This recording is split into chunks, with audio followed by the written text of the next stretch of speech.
Hey everyone, so very recently my friend Level Cap Gaming invited me to come record a video for his new YouTube channel Brick Vault, which revolves around Lego. I was a big Lego fan when I was a kid, so when he called me up, it was a pretty quick yes to go help him out. The video I'm in, I build the new Star Wars Millennium Falcon, like from the new movies. It's all time-lapse and stuff like that. It's very, very fun.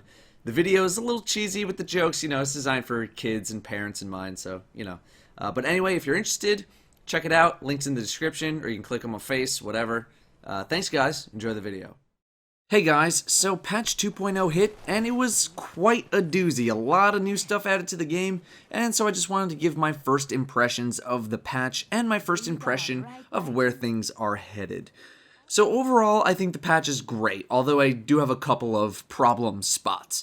The kiosk systems are really nice to have to be able to get our inventories cleared, and then if you don't even want to go do that, we got doubled vault space.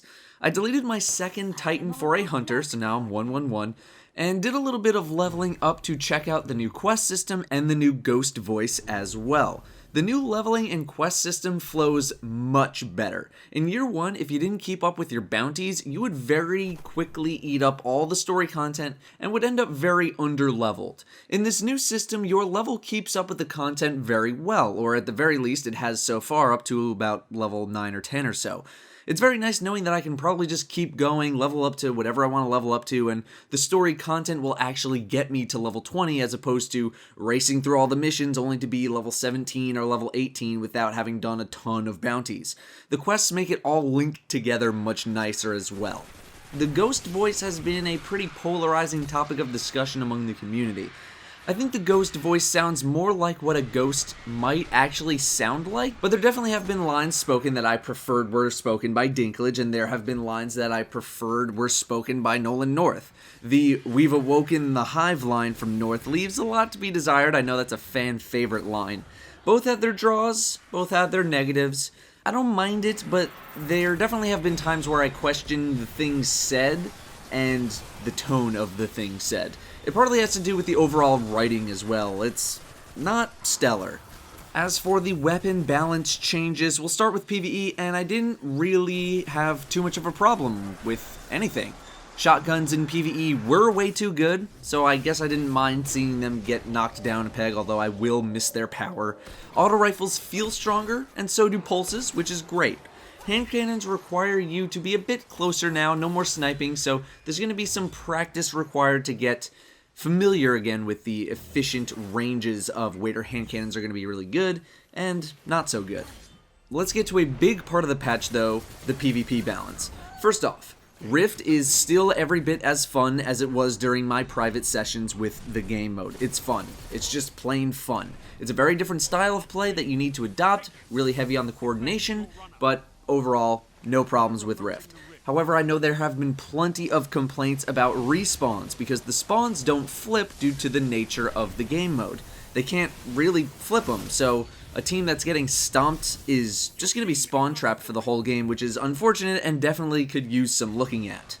Now, auto rifles definitely feel a little bit better, but I'm wondering if that's because hand cannons got slapped so hard, or if because auto rifles are actually good now. Suros got bumped, Necrochasm's pretty fun, Monte Carlo is pretty consistent, and Hardlight is, well, it's better.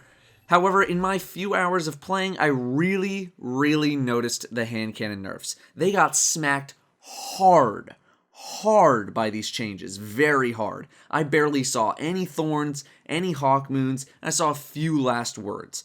No more sniping cross-map with these things, and honestly, I'm very happy about that. I've heard some people say that Thorn is still one of the best guns because you can 3-shot body shot with it, but I didn't play against it enough to really prove that true, at least to myself. I really didn't see that many Thorns, so it was difficult for me to come to any sort of conclusion. Last Word had its moments here and there, but from ranges that were actually deemed acceptable by the weapon. Damage drop-off actually happens now. It's great. The auto rifles feel better. They actually feel like they can kill things in a regular amount of time. However, the top tier overlords are now pulse rifles. Break out those messengers and those red deaths because they are the new top threats. While it's a little bit harder to land those 2 burst kills, it's still very much possible to do so, and it's tough for anything other than Suros to be able to keep up over such long distances. You might say, well, what happened to scout rifles? What happened with them? I would say something about scout rifles if I ever saw a scout rifle being used. Once again, the map design really brings out the weaponry, and there are very few instances where having a scout rifle is actually going to be a benefit to you over having a pulse rifle. I think that pulses and scouts would be pretty close to even if the maps were designed a different way. That being said, I think the gaps are much smaller now. It used to be hand cannons way up top, then pulses, then autos and scouts way down low. With patch 2.0, everything feels a little bit closer.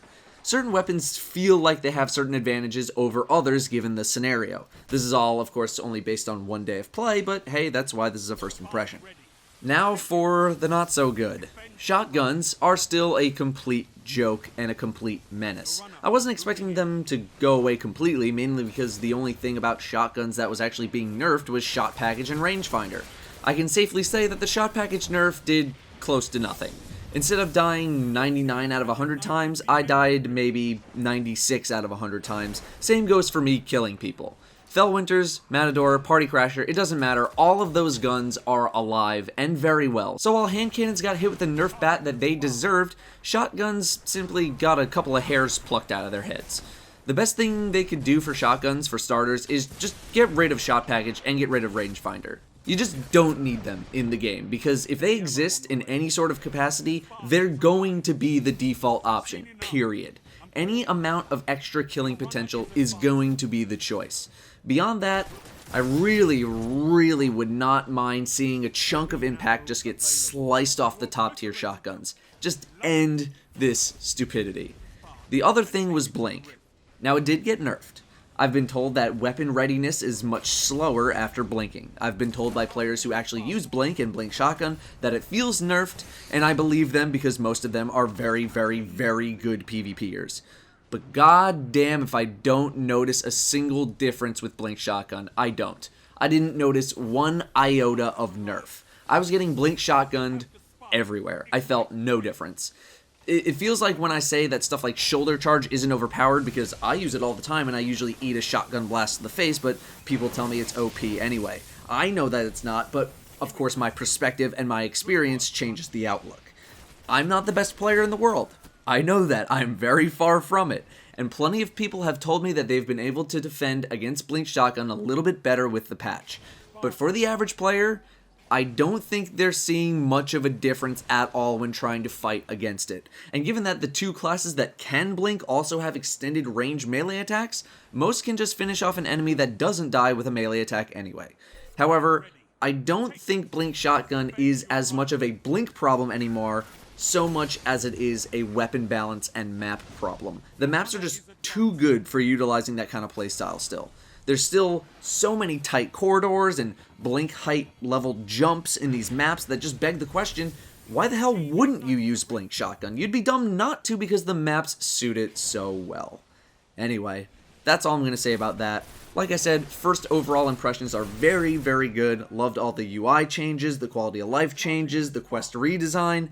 Not fully in love with the Ghost yet. Hopefully some better writing and directing will fix that in the future, but yeah. Those are my first impressions. Thank you all very much for watching, and I'll see you next time.